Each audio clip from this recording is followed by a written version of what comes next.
समझ नहीं आ रहा अपने सैलरी इंक्रीमेंट का क्या करूं। बेटा इतना क्या सोच रहा है? अपने म्यूचुअल फंड्स के एसआईपी का टॉप अप करा ले। This is the right time. क्या? समझ में नहीं आया। बेटा इतना क्या सोच रहा है? अपने म्यूचुअल फंड्स का एसआईपी टॉपअप करा ले। This is the right time. अब समझा।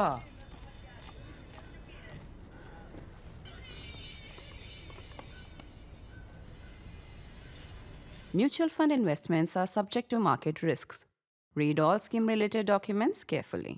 नमस्कार द प्रिंट में आपका स्वागत है। मैं पूर्वा मंधानी, मेरे साथ हैं हमारे editor in chief Shekhar Gupta और हम दोनों आपके सामने हमारा ये साप्ताहिक शो शेखर से सवाल लेकर हाजिर हैं, जहां सवाल होते हैं आपके और जवाब होते हैं शेखर के। शेखर, कई सारे सवाल आए। पहला सवाल लूँगी, हमारे मेंबर के ही सारे सवाल हैं। सुशांत शिनॉय पूछ रहे हैं, मैंने एआई समिट की गड़बड़ी को लेकर गलगोटिया यूनिवर्सिटी की आलोचना करने वाला आपका ट्वीट देखा। हालांकि ये कोई नई बात नहीं है, जोहो ने भी ब्राउज़र के साथ ऐसा ही किया था, क्रोम क्लोन करके, और ऐसे कई अन्य उदाहरण भी है। गलगोटिया को ये आलोचना सिर्फ इसलिए मिल रही है क्योंकि वह एक फिजिकल प्रोडक्ट है, सॉफ्टवेयर नहीं, और ये घटना इतने महत्वपूर्ण आयोजन में घटी। हम भारत के इस कल्चर को कैसे बदल सकते हैं? देखिए, पहली बात तो ये कि आप उसको जोहो वाले के साथ कंपेयर नहीं कर सकते हैं, क्योंकि ये तो आपने खरीद के वो दिखा दिया, बोला मेरा है। आपने उसमें कोई इनोवेशन नहीं की, उसको आप नकल करके ऐसा बनाया भी नहीं आपने तो वहाँ से खरीदा। तो और इतना बड़ा उसके अंदर कोई हाईटेक भी नहीं है। तो ये तो दोनों कंपेरेबल बातें नहीं है।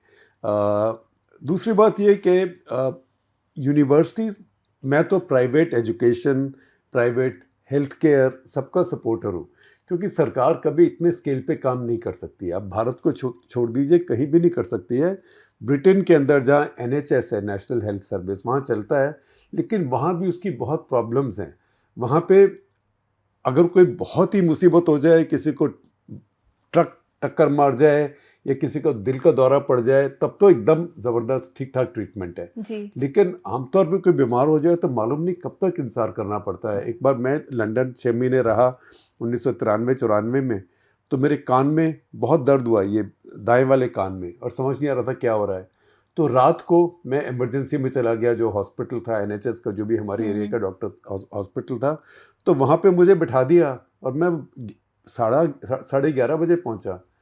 5 बजे आके किसी ने, कोई आया, वो भी मेरे ख्याल डॉक्टर नहीं, एक नर्स थी, सीनियर नर्स होगी, तो उसने टॉर्च से मेरा कान देखा, तो बोला ऐसे ही होगा, जाके 2 क्रोसिन टाइप कोई चीज़ खा लो, पैरासीटामोल, और फिर देखा जाएगा जो भी होगा। तो इतना आसान नहीं होता सरकार के लिए सब कुछ चलाना।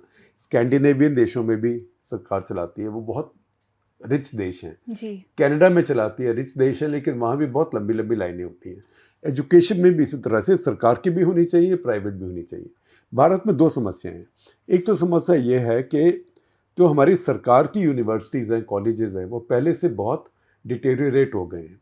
उनका सबका स्टैंडर्ड नीचे गिर गया है, क्योंकि सबके अंदर बहुत राजनीति आ गई है, और सबने इतने लोग भर्ती कर लिए हैं अपना स्टाफ कि जो उनका बजट है सारा अपने ऊपर ही खर्च हो जाता है जी। और ऊपर से सरकार का जो कंट्रोल है, UGC है, अच्छे अच्छे प्रोफेसर छोड़ के चले गए हैं, कुछ विदेश चले गए हैं। तो जो पब्लिक यूनिवर्सिटी सिस्टम है इंडिया में, वो बहुत सफ़र किया है। और वैसे जो अच्छे हैं भी, चाहे कॉलेज हों चाहे यूनिवर्सिटीज़ हों, वो स्केल नहीं है, एडमिशन इतने लोगों को मिलता नहीं है, तो लोग प्राइवेट जाते हैं। इसलिए प्राइवेट भी होना ज़रूरी है, और प्राइवेट का भी एक स्टैंडर्ड्स, रेगुलेशन, वो सब है। लेकिन प्राइवेट अब इतनी शॉप्स बन गए हैं, और वो शॉप्स बनना एक भारत की डबल ट्रेजिडी है। डबल ट्रेजिडी ये है कि आपके लिखा तो है कि आप फॉर प्रॉफिट चला नहीं सकते।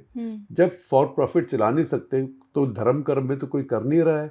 हो सकता है कभी बिरलास ने किया हो सकता है कभी टाटास ने किया हो, या कोई रिलायंस कुछ सेटअप कर रहा हो, लेकिन आमतौर पे जो लोग करते हैं, ये मोस्टली ये प्रॉपर्टी डेवलपर्स होते हैं, ये माइनिंग बैरन्स होते हैं, या सबसे ज़्यादा जो हमारे यहाँ education quote end quote non profit entrepreneurs हैं, वो पॉलिटिशियंस हैं। देश में कितने बड़े बड़े नेताओं के इतने colleges, universities, medical colleges, law colleges, management colleges इतने हैं। एक तरह से मैं कहूँगा हायर एजुकेशन की उनकी सिटीज़ हैं, तो उनको आपने कह दिया नॉट फॉर प्रॉफिट, तो फिर वो कोई तरीका तो निकालते हैं ना चलाने का। तीर्थ यात्रा पे तो नहीं आए हैं, तो उस चक्कर में उनके स्टैंडर्ड्स बहुत ख़राब होते हैं। और उसको क्योंकि मार्केटिंग करनी है, जैसे हॉस्पिटल को ज़्यादा पेशेंट चाहिए, इनको ज़्यादा स्टूडेंट्स चाहिए, तो फिर वो रेटिंग्स कराना, इन सब लोगों ने रेटिंग्स को भी क्रैक कर लिया है। फिर क्योंकि पैसा है तो बहुत एडवर्टाइज़ करते हैं मीडिया में। अब देखिए कुछ मैगजीन्स में 18-18 पेज के एडवर्टीजमेंट्स आते हैं यूनिवर्सिटीज़ के। वो जी। क्यों आ रहे हैं? इसीलिए कि मीडिया भी हमारे साथ रहे। तो ये एक बहुत बड़ा, कुछ बहुत अच्छी प्राइवेट यूनिवर्सिटीज़ हैं जो लोगों ने पैसा कंट्रीब्यूट करके, डोनेट करके फिर बनाई हैं। लेकिन जो एक एंटरप्रेन्योरशिप से चल रही हैं, वो एक तो इसको कवर करते हुए कि नॉट फॉर प्रॉफिट है, उसको कुछ और बना, कहीं और से पैसे लेना, कहीं और पैसा खर्च करना, अकाउंटिंग करना, मुझे पता नहीं कैसे करते हैं। और दूसरी बात, उनके लिए वो फैकल्टी लेना, वो स्टैंडर्ड्स रखना, जो लोग फेल होते हैं उनको फेल करना, उनको तो सूट करता है हर कोई टॉप कर जाए या हर किसी को बड़ी कोई डिग्री मिल जाए। और ये लोग फिर आप देखिए कि और बहुत ड्रामे करते हैं। जैसे लोगों को, थोड़े प्रोमिनेंट लोग हो, उनको कहते हैं आप आके हमारे से ऑनरेरी डॉक्टरेट ले लीजिए, ऑनरेरी डीएससी ले लीजिए। मेरे पास भी हैं 2 एक ऐसे। तो मैं तो कोई जयललिता या विजय माल्या इस तरीके से अपने आप को डॉक्टर नहीं लिखता हूँ, ना लिख सकता हूँ, क्योंकि ये ऑनरेरी होती है। लेकिन वो कई लोग इसका प्रोफेशन भी बना लेते हैं कि उस बहाने आप वीआईपी को, कोई बड़े आदमी को वहाँ पे, ख़ास करके पॉलिटिशियन को लाके दिखा दें वो एक फंक्शन पे, कॉन्वोकेशन पे। और कई तो इसमें कमर्शियली भी करते हैं। तो ये मैं कहूँगा कि एक स्टैंडर्ड्स बहुत कोलैप्स्ड है। और ये काफ़ी बड़ी बड़ी यूनिवर्सिटीज़ में, जिस यूनिवर्सिटी के जितने ज़्यादा आपको एड्स दिखें जी। और जितनी ज़्यादा आपको होर्डिंग्स दिखें, उसको आप उतना ही ध्यान से देखिएगा। तो ये जो गलगोटिया में हुआ, ये उसी फिनोमिनन का एक हिस्सा है। शिखर, अगला सवाल संकल्प का है। बोल रहे क्या गलगोटिया यूनिवर्सिटी की घटना भारतीय विश्वविद्यालय यूनिवर्सिटीज़ में यूजलेस रैंकिंग सिस्टम में सुधार लाने और एकेडमिक फ्रॉड पर अंकुश लगाने के लिए एक चेतावनी के रूप में काम करेगी? हल्का लंबा सवाल था, मैंने इतना पार्ट लिया इनके सवाल। देखिए, चेतावनी तो है, लेकिन इससे कोई सीखेगा कि नहीं? क्योंकि लोग क्या करें, माँ बाप क्या करें, बच्चे को कहीं तो भेजना है। सरकारी कॉलेज यूनिवर्सिटीज़ या काम नहीं करते हैं, टीचर नहीं आते हैं, या बहुत कम है। अब आप देखिए इलाहाबाद यूनिवर्सिटी, ये दुनिया की सबसे अच्छी यूनिवर्सिटीज़ में से एक थी। अब उसका हालत क्या है? हालांकि उसमें भी कोशिश की जा रही है। हमारे मित्र हैं आशीष चौहान, जो एनएसए के चेयरमैन हैं, वो उसमें इन्वॉल्व हैं, कोशिश कर रहे हैं उसको ठीक करने की। कितनी अच्छी बिल्डिंग्स हैं, हेरिटेज बिल्डिंग्स हैं पुरानी, जैसे ऑक्सफोर्ड, कैम्ब्रिज, वो सब हेरिटेज है ना। तो ये सब, दिल्ली यूनिवर्सिटी है, मेरी पंजाब यूनिवर्सिटी है, ये सब, इन सब का स्टैंडर्ड तो इम्प्रूव करना चाहिए, जैसे पहले था वहाँ लाना चाहिए। अब देखें कि भारत में जो मॉडर्न साइंस है वो होती नहीं अगर पंजाब यूनिवर्सिटी से साइंस पढ़ के आए लोग, साइंटिस्ट लोग नहीं आए होते। और एक समय था, आज से 10-12 साल पहले, जब भारत के तीनों रॉयल सोसाइटी के मेंबर साइंस के पंजाब यूनिवर्सिटी के थे। लेकिन वहाँ भी अब देखिए डिक्लाइन है। हमारी एग्रीकल्चर यूनिवर्सिटीज़ में डिक्लाइन है। तो सरकार को सबसे पहले तो अपनी पब्लिक यूनिवर्सिटीज़ को ठीक करना है, और उसके साथ साथ प्राइवेट यूनिवर्सिटीज़ में रेगुलेशन बहुत अच्छी रखनी है, क्योंकि प्राइवेट यूनिवर्सिटीज़ तो चाहिए, क्योंकि डिमांड है और उससे भी पूरी नहीं होती है। इसीलिए आप देखें कि दुनिया भर में जाते हैं, कई तो फेक यूनिवर्सिटीज़ में जाते हैं, जैसे कनाडा। हालांकि कनाडा में उसका मकसद एक और भी था कि कोई बहाने से वहाँ जाके, फिर चाहे आप रेस्टोरेंट में जाके प्याज काटें, लेकिन वहाँ से वापस मत आएँ, फिर असाइलम अप्लाई कर दें, वापस मत आएँ। तो ये रैकेट्स में भी लोग फंसते हैं। तो एजुकेशन जो है एक बहुत कॉम्प्लिकेटेड एक चीज़ है, और इसको एड्रेस करना पड़ेगा, नहीं तो भारत का जो डेमोग्राफिक डिविडेंड है कि हमारी यूथफुल पॉपुलेशन है, वो एकदम बर्बाद हो जाएगा। मैं ये नहीं कह रहा कि जो स्टूडेंट्स यहाँ पढ़ रहे हैं गलगोटिया में वो स्टूडेंट्स ख़राब हैं, मैं ये भी नहीं कह रहा कि टीचर्स ख़राब हैं, लेकिन अगर कल्चर ख़राब है, कमर्शियल को मैं बुरा नहीं कह रहा, पर कमर्शियल कल्चर भी अच्छी भी हो सकती है, कमर्शियल कल्चर ख़राब भी हो सकती है। तो ये सारी बातें देखने की हैं। भारत की एजुकेशन में, हायर एजुकेशन में इस समय बहुत भारी चुनौतियां हैं, बहुत बड़ी समस्या है। शिखर, अगला सवाल संचित सुमन का है। बोल रहे मुझे ग्रेट निकोबार प्रोजेक्ट पर आपका कट द क्लटर का एपिसोड बहुत पसंद आया, लेकिन मेरा सवाल एक अलग इंफ्रास्ट्रक्चर प्रोजेक्ट के बारे में है। भारत में हुए एआई समिट के बाद ये देखना दिलचस्प था कि बड़ी टेक कंपनियां भारत में, खासकर विशाखापट्टनम में एआई डेटा सेंटर स्थापित करने के लिए प्रयासरत हैं, कोशिश कर रही हैं।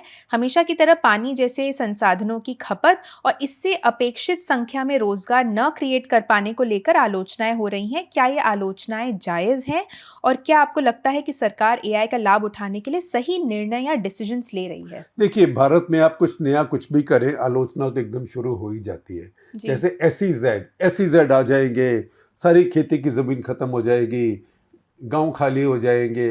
हिंदी मीडियम में तो सहज बोलते थे उसको, SEZ। तो इतना कैंपेन हुआ और इतना प्रोपेगेंडा हुआ कि वो आइडिया डेड ऑन अराइवल हो गया। तो ऐसे ही इसके ऊपर अभी शुरू हो रहा है। कोई समझता नहीं है, लेकिन लोग शुरू हो जाते हैं। अब देखिए, जहाँ तक पानी की बात है, पानी रिसाइकल होता है। पानी आप कूलिंग के लिए इस्तेमाल करते हैं, उसको फेंकते नहीं है। आप कूलिंग के लिए इस्तेमाल करते हैं, फिर वो ठंडा हो जाता है, फिर आप उसको, किसी के पास इतना पैसा नहीं है कि पानी निकाल के वो बाहर फेंकता रहे। हर कोई पानी को रिसाइकिल करता है। दूसरी चीज़ ये कि जब ये भारत इस समय इलेक्ट्रिसिटी सरप्लस है। अब सरप्लस क्यों है, उसके कई कारण हैं, लेकिन बिजली में सरप्लस है। एक कारण तो उसका ये है कि हमारे, क्योंकि राज्य जो हैं मुफ्त बिजली दे रहे हैं, इसलिए उनके जो कॉरपोरेशंस हैं वो बैंकरप्ट हैं इस समय, तो वो इतनी खरीद ही नहीं पाते हैं। तो ये हमारे यहाँ तो एक बेवकूफ़ी की हद है कि एक तरफ आप मुफ्त बिजली दे रहे हैं, एक तरफ आप 8-8 घंटे 12-12 घंटे पावर कट कर रहे हैं। क्यों? इसलिए नहीं कि देश में बिजली की कमी है, देश में हर रोज़ एक्सेस बिजली है। वो इसलिए कि आपकी स्टेट खरीद नहीं पा रही, उसके पास पैसे नहीं है, क्योंकि वो आपको मुफ्त दे रही है। तो कुछ स्टेट्स इसमें अब तरीका निकाल रही है। जैसे तेलंगाना के मुख्यमंत्री ने हमें बताया कि उन्होंने जो अपना पावर डिस्ट्रीब्यूशन कॉर्पोरेशन उसको स्प्लिट कर दिया है। तो एक बनाया है जो सिर्फ मुफ्त या डिस्काउंटेड कंसेशनल बिजली देता है, जो वेलफेयर के लिए, उसका जो घाटा होता है उसको स्टेट गवर्नमेंट अपने बजट से दे रही है। दूसरा कॉर्पोरेशन है, वो उनका है जो कमर्शियल रेट पे दे रहा है, तो वो तो फ़ायदे में है। तो जब एक कॉर्पोरेशन है उसको घाटा है, वो जब उधार पैसे लेने जाता है, उसकी रेटिंग बहुत लो होती है, तो उसको मान लीजिए 12-13-14% पे उधार मिलता है। लेकिन जब आपने 2 बना दिए, उसमें से जिसको घाटा है सरकार उसको बजट से दे रही है, दूसरा फ़ायदे में, उसकी रेटिंग एकदम इम्प्रूव हो जाती है, उसको 8, 8.5, 9% पे, शायद उससे भी कम पे लोन मिल जाता है। तो राज्य ये कर रहे हैं। तो इसलिए भी हमारे यहाँ बिजली ज़्यादा है कि लोग इस्तेमाल नहीं कर पा रहे। लेकिन बिजली हमारे यहाँ कैपेसिटी बहुत बढ़ रही है, सोलर बहुत बढ़ रही है, इतने बड़े बड़े सोलर पार्क्स बन रहे हैं।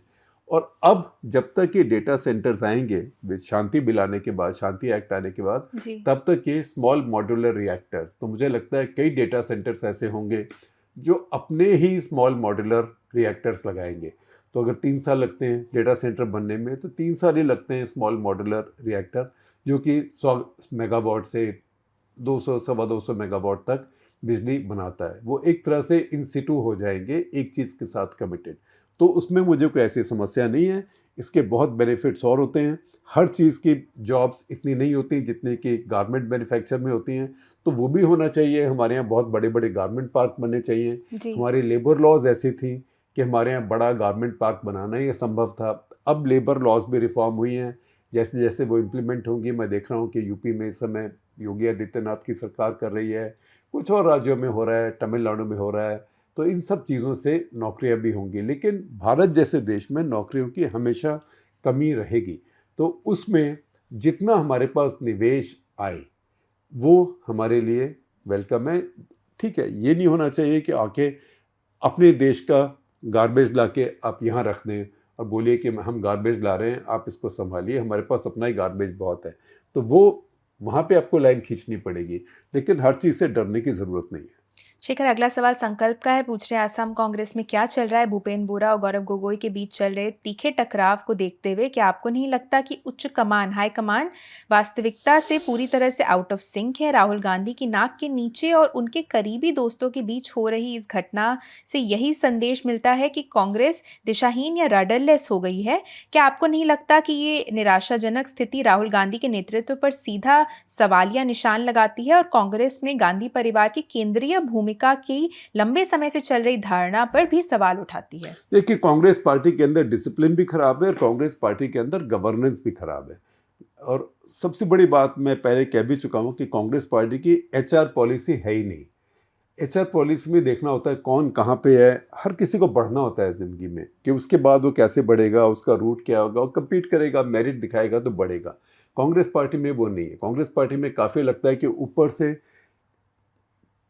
कोई किस आपको पसंद आ गया, तो कांग्रेस पार्टी अभी फ्यूडल लगती है, सामंतवादी लगती है। और जो असम में हो रहा है अब कांग्रेस पार्टी को पता है कि असम में चुनाव होने वाला है, तो ये प्रॉब्लम्स पहले से ही असेस करनी चाहिए थी। अच्छा, आपका मुकाबला किसके साथ है? ना सिर्फ बीजेपी के साथ है, लेकिन हेमंता बिस्वा शर्मा के साथ है। वो कांग्रेस में रह चुके हैं, सबको वो जानते हैं, पर आपको पता है कि वो बहुत तेज़ तर्रार एक नेता हैं। तो आपको हमेशा, जिसको कहते हैं, अपने टोज पर रहना चाहिए। बंगाल में कांग्रेस को कुछ मिलने वाला नहीं है, लेकिन 2 राज्यों में, केरला और असम में, कांग्रेस पार्टी का स्टेक है।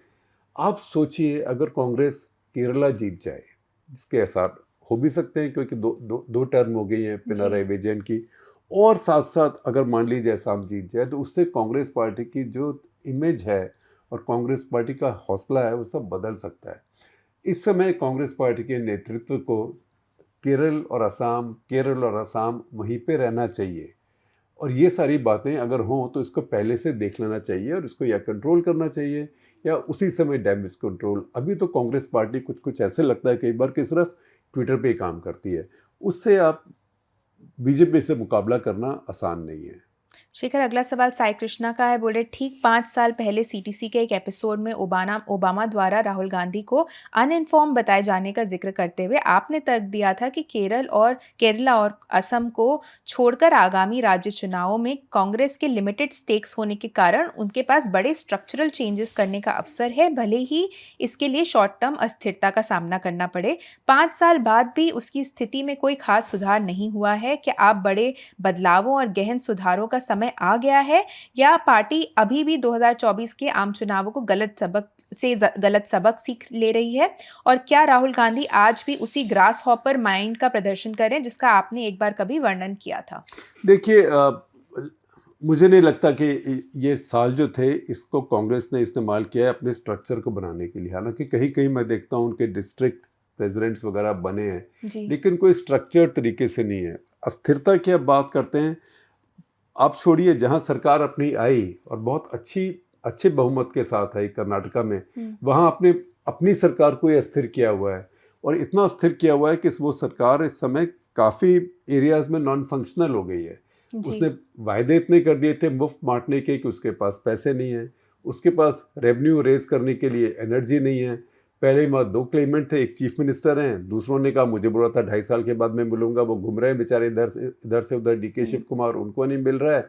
और तीसरे अब खड़े हो गए हैं परमेश्वरा जो हैं, जो गृह मंत्री हैं। अब आप उनसे बहुत लड़ भी नहीं सकते क्योंकि वो आपके एक शीर्ष दलित नेता भी हैं। उन्होंने इंटरव्यू दिया है अभी हमारे को, द प्रिंट को, वो भी आप देखिएगा, आप उसका लिंक शेयर कर दीजिएगा। तो अपनी पार्टी आपके कंट्रोल में नहीं है। कांग्रेस के पास इस समय राज्य कितने हैं? कर्नाटका है, तेलंगाना है, हिमाचल प्रदेश है। तो उनको तो आप कंट्रोल करें, और जिन 2 राज्यों में आपका मौका है, जो कि केरला जहां आप लेफ्ट को हरा के आ सकते हैं जी, और असम जहां की आप बीजेपी को अच्छी चुनौती दे सकते हैं, वो 2 पे आपका टोटल फोकस होना चाहिए। बाकी ये सब बातें, शशि थरूर वरूर, ये सबको छोड़ के इन चीज़ों में आपको लगना चाहिए। ये जो पॉलिटिक्स है, इलेक्टोरल पॉलिटिक्स, ये 24/7 काम है। और अगर आपका मुकाबला अमित शाह और नरेंद्र मोदी की बीजेपी के साथ है, तो 24/7 31 365, आप जो भी कह लें, आपको पूरा काम करना है। उसके बिना, देखिए, सत्ता कोई आपको इसलिए नहीं देता कि उसको आपकी शक्ल पसंद आती है। सत्ता आपको लेनी पड़ती है, जाके मेहनत करनी पड़ती है, और दूसरा आदमी भी छोड़ता नहीं आराम से। तो कांग्रेस पार्टी को ये मेहनत दिखानी चाहिए। कुछ राज्य हैं जहाँ के उनके अपने नेताओं ने मेहनत करी, जैसे कि कर्नाटका में करी, दोनों ने करी, सिद्धरामैया ने भी, डीके शिव कुमार ने भी, ऐसे ही रेवंत रेड्डी ने तेलंगाना में करी। तो कांग्रेस पार्टी को सब कुछ छोड़ के केरला और असम के ऊपर फोकस करना चाहिए था, अभी भी उस पर करना चाहिए और वहीं पहुंचना चाहिए। शेखर, अगला सवाल अर्जुन मलिक का है। बोले, इस सप्ताह मैंने विनय सीतापति की बुक जुगलबंदी पढ़ी। मुझे सबसे दिलचस्प बात ये लगी कि वाजपेयी सरकार के दौरान विनिवेश या फिर डिसइन्वेस्टमेंट के लिए एक अलग मंत्रालय था। मैं ये जानने के लिए उत्सुक हूँ कि वाजपेयी सरकार के सत्ता से हटने के बाद उस मंत्रालय का क्या हुआ। साथ ही क्या आप स्वतंत्रता के बाद की भारतीय राजनीति पर कुछ अच्छी पुस्तकों का सुझाव दे सकते हैं? देखिए, उसका डिसइन्वेस्टमेंट तो वाजपेयी जी के साथ ख़त्म हो गई, क्योंकि जब वाजपेयी जी हारे और जब यूपीए बन रही थी, तभी एबी बर्धन जो थे लेफ्ट के नेता, उनसे पूछा गया कि अभी डिसइन्वेस्टमेंट का क्या होगा, जी। तो उन्होंने कहा, गाड़ी के बाहर खड़े थे अपनी कार के बाहर, उन्होंने कहा भाड़ में गई डिसइन्वेस्टमेंट। तो डिसइन्वेस्टमेंट तो भाड़ में गई। जब मोदी सरकार आई, अब मोदी सरकार का भी देखिए, उनका जो व्यू है एक फिलोसॉफिकल या आइडियोलॉजिकल व्यू, वो एंटी पब्लिक सेक्टर नहीं है। वो सोचते हैं कि पब्लिक सेक्टर भी चल सकता है अगर सरकार उसको ठीक से चलाए। जब वो मुख्यमंत्री थे गुजरात में, जब वाजपेयी बड़ी बड़ी कंपनियों को प्राइवेटाइज कर रहे थे, गुजरात की कोई भी स्टेट पीएसयू प्राइवेटाइज नहीं हुई, उन्होंने सब वैसे रखी। जो डिसइन्वेस्टमेंट होता था उसको अब डीपम मिनिस्ट्री बना दिया है।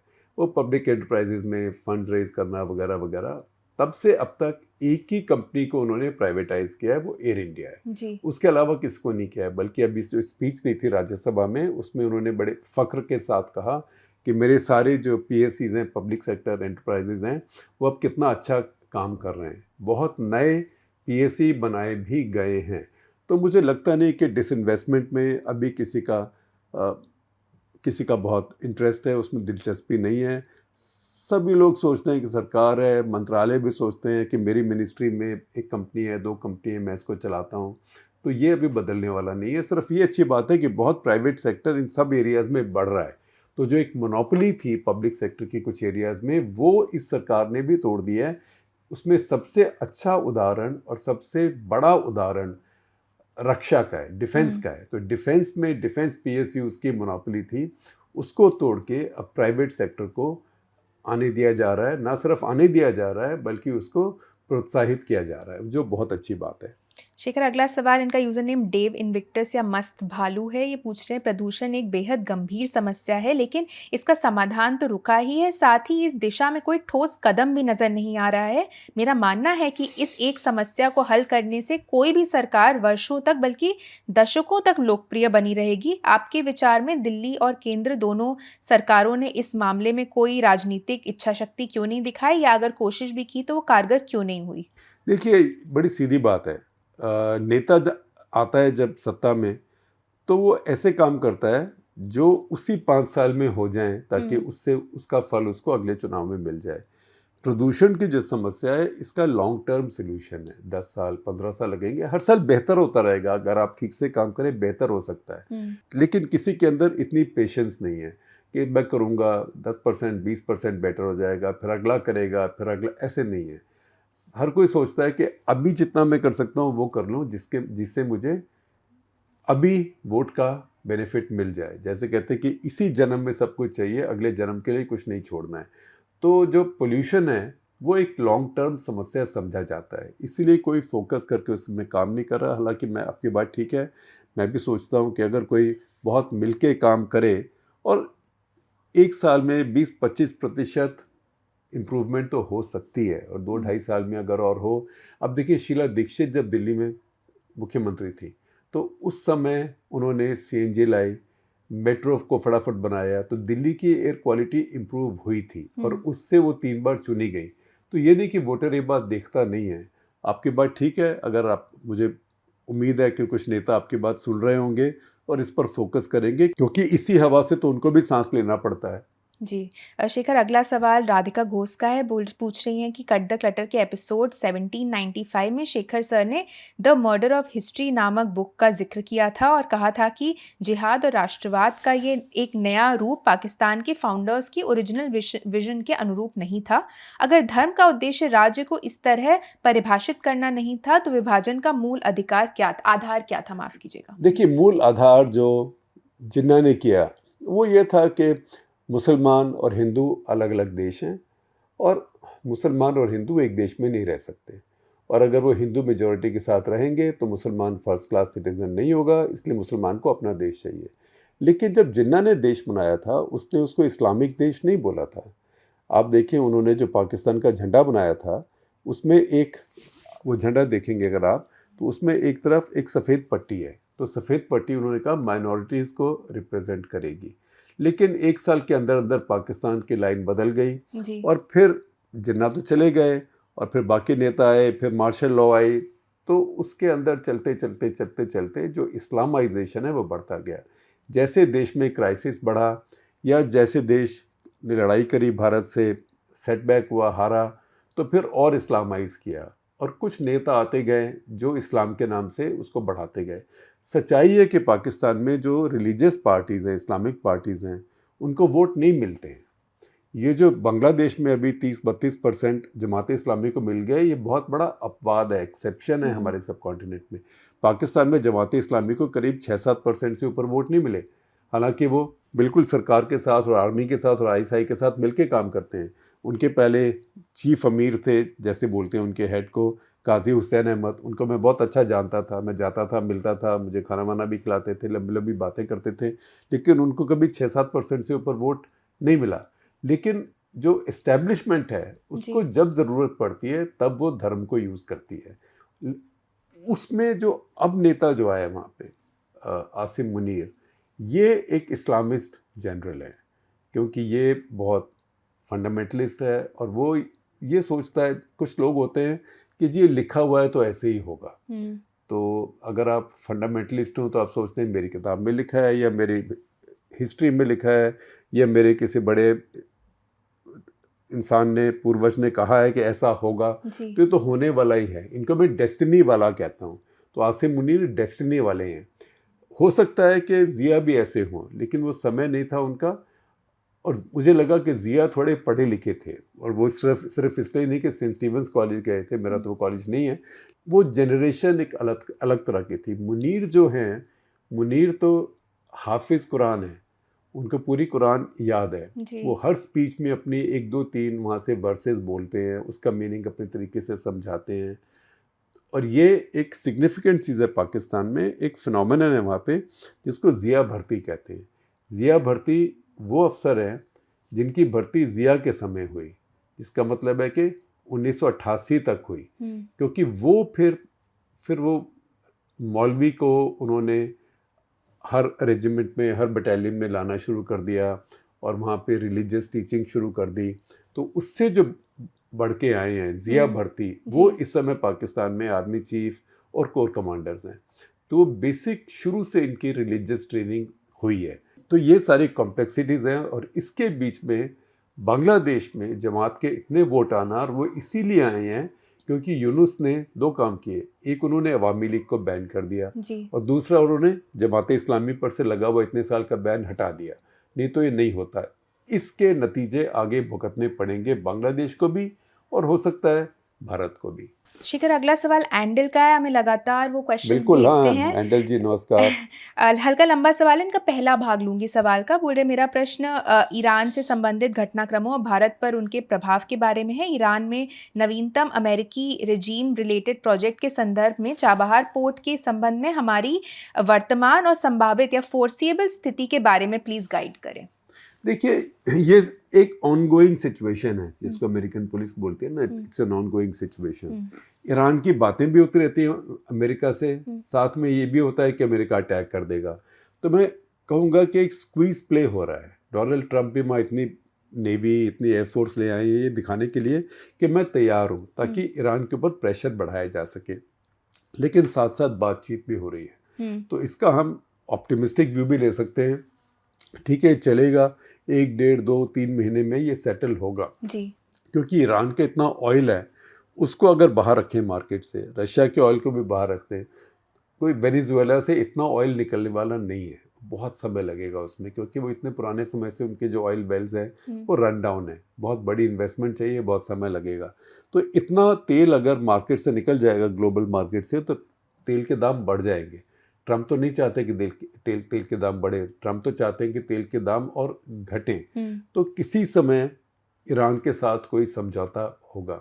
जब होगा तो ये भी खुल जाएगा। चाबहार जाने में कोई मनाही तो नहीं है, सिर्फ ये कि अभी आप और इन्वेस्टमेंट नहीं कर सकते। लेकिन जो इंडिया की अब तक की कमिटमेंट थी वो सारी खर्च हो चुकी है। तो इस समय, जिसको कहेंगे एवरीबडी इज़ बाइंग टाइम, हर कोई ये समय निकाल रहा है, क्योंकि डोनाल्ड ट्रंप का एक T20 होता है। T20 का मतलब ये नहीं कि क्रिकेट, T20 का उनका मतलब है ट्रुथ सोशल। सो टी मैं ट्रुथ सोशल से निकाल रहा हूँ, क्योंकि हर ट्रुथ सोशल पोस्ट के साथ वो दुनिया की पॉलिटिक्स बदल देते हैं। तो पता नहीं कल सुबह आप उठेंगे तो क्या देखेंगे, क्योंकि आप तो उनसे टाइम डिफरेंस है, वो शाम को करते हैं अपने, आप सुबह देखते हैं जब उठते हैं। तो इस स्थिति में ये उम्मीद लगा के सब लोग चल रहे हैं कि उनका ईरान के साथ कोई ना कोई समझौता होगा ही। शेखर, मैं समझ रही हूँ आप क्रिकेट से जुड़े सवाल मिस कर रहे होंगे। इस बार हमें कोई सवाल नहीं आया, लेकिन हमारे दर्शकों के लिए ये हिंट है कि आप हमें क्रिकेट से जुड़े सवाल भी भेजें, राजनीति से जुड़े भी भेजें, पर क्रिकेट से जुड़े सवाल भी भेजें। शेखर को मज़ा आता है मेरे ख्याल से वहाँ कहानियाँ सुनाने में, नहीं, क्रिकेट से जुड़ी। बिल्कुल मज़ा तो आता है, और इसीलिए मैं देख रहा हूँ कि देखिए दुनिया भर के क्रिकेट कैप्टन्स ने मिलके एक चिट्ठी लिखी है जी, कि इमरान जी। खान का, तो एक कॉमरेडरी तो दिखाई ना, जी। जो स्पोर्ट की कॉमरेडरी होती है, उसमें इंडियंस ने भी, सुनील गावस्कर वगैरह ने, कपिल देव सबने जी, लिखा है, जी। उसमें किसी ने इंडिया पाकिस्तान नहीं किया कि हाथ मिलाना है कि नहीं मिलाना है, क्योंकि ये थोड़े से पुराने पढ़े लिखे लोग भी हैं जी। और समझदार हैं, कैमरेडरी है, और कहा है कि देखो उसकी आंखें जा रही हैं, अब पॉलिटिक्स से आप जो करें, लेकिन ये क्या तरीका है कि आप कर रहे हैं। तो एक ये मॉरल प्रेशर है, मुझे लगता नहीं कि मुनीर के ऊपर इसका कोई असर होगा। जी। और साथ में ये भी ट्रेजेडी है कि पाकिस्तान के इतने बड़े बड़े स्टार्स हैं जिनको इमरान ने स्टार बनाया, वसीम अकरम को तो इमरान ने स्टार बनाया, वो भी नहीं बोल रहे हैं। जी। उन सबको बोलना चाहिए था इस समय, क्योंकि इन चीज़ों का मॉरल प्रेशर होता है। और इमरान खान की पॉलिटिक्स जो भी हो, मैं उनको अच्छी तरह से जानता हूँ, वो 3 बार वॉक द टॉक में मैंने उनको फीचर किया है, पर उसके बावजूद हमारी एक तरह की फ्रेंडशिप भी थी। उनके साथ हमारा एक लीगल एपिसोड भी था, जो कहानी कभी मैंने लंबी लिखी थी, वो आपको मैं ब्रीफली बता देता हूँ। ऐसा था कि उन्होंने एक मेरे साथ इंटरव्यू किया था जब मैं इंडिया टुडे में था, जी। तो लंदन में मैं उनके घर में गया था, उनके फ्लैट में, तो वहाँ इंटरव्यू किया था। तब उनके ऊपर बड़ा एलिगेशन था कि वो बॉल टेम्परिंग करते हैं। तो उन्होंने कहा कि एलिगेशन जो पढ़े लिखे लोग हैं, टोनी लुइस जैसे, जो ऑक्सब्रिज टाइप्स, वो तो, माइक ब्रेयरली, वो तो नहीं मेरे ऊपर कर रहे, लेकिन एलन लैम, इयन बोथम, जो बिलो स्टेयर्स टाइप है। अब मुझे तो पता नहीं था मतलब कि बिलो स्टेयर्स टाइप क्या होता है, तो वो छप गया, इंटरव्यू छप गया। तो एलन लैम और इयन बोथम ने इमरान खान के ऊपर डेफेमेशन केस कर दिया, वो भी लंदन में। अब आपको कानून पता है, जो ब्रिटिश डेफेमेशन लॉ है वो बहुत टफ है, जी। बहुत टफ लॉ है, और उस टाइम उससे भी टफ थी, बाद में तो थोड़ी सी उसको देखा गया कि ज़्यादा टफ हो गई है, तो बहुत टफ थी। तो उन्होंने उसके ऊपर केस कर दिया।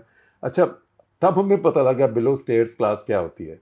तो ये जब फ्यूडल ज़माना था ब्रिटिश हिस्ट्री में, तो वहाँ जो अमीर लोग थे, आप देखें जो इंग्लैंड में जो घर होते हैं, आमतौर पे एक नीचे आप अंदर जाएंगे, फिर सीढ़ियों से ऊपर चढ़ेंगे, ऐसे घर होते हैं। तो सीढ़ियों के नीचे एक जगह होती है, तो जो परिवार है जो घर का, वो तो कमरों में रह रहा है, लेकिन जो नौकर है, नौकर चाकर, तो वो उन सीढ़ियों के नीचे सोता था। वो मतलब जिसको आप बोलिए सर्वेंट क्वार्टर, तो बड़ा इनह्यूमन सर्वेंट क्वार्टर, वो सीढ़ियों के नीचे सोता था, इसलिए उनको वो बिलो स्टेयर्स क्लास बोलते थे, कि बिलो स्टेयर्स, तो बिलो स्टेयर्स सोते हैं। तो उसने कहा इयन बोथम और एलन लैम को कि वो बिलो स्टेयर्स क्लास हैं, तो उन्होंने उसके ऊपर केस कर दिया। तो इमरान खान घबराए कि केस हार जाऊंगा तो वहाँ तो पता नहीं कितनी बड़ी डिक्री हो जाएगी लंदन में।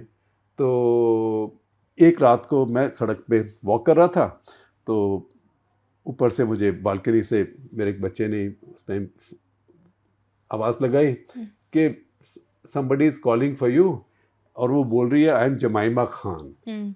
तो मैं वापस आया, तो वो जमाइमा खान थी, इमरान खान की पत्नी।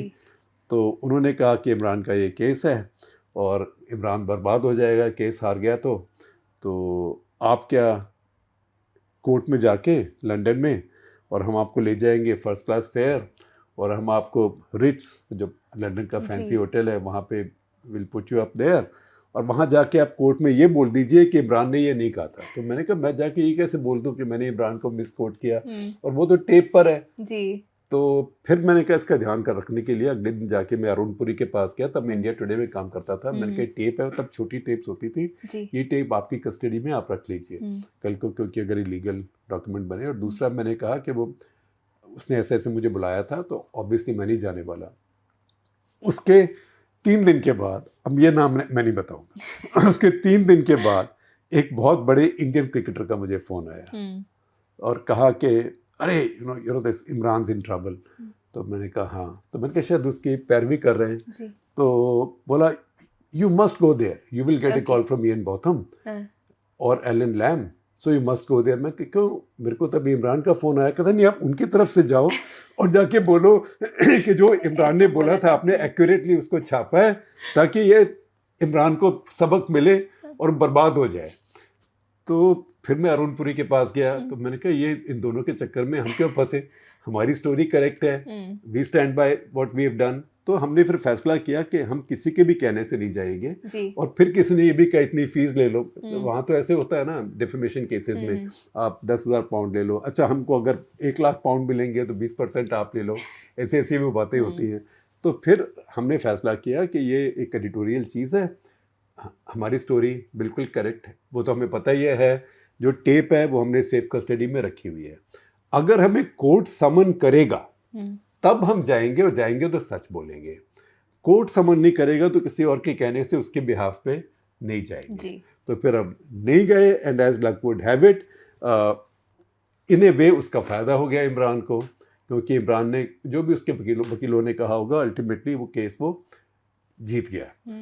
तो फिर उसके बाद थोड़ी सी लंबी हो गई बात, एक बार दिल्ली में कोई पार्टी थी, कोई IPL के टाइम पार्टी थी, तो वहाँ पे एलन लैम और इयन बोथम दोनों थे, कमेंटेटर बन के आते थे।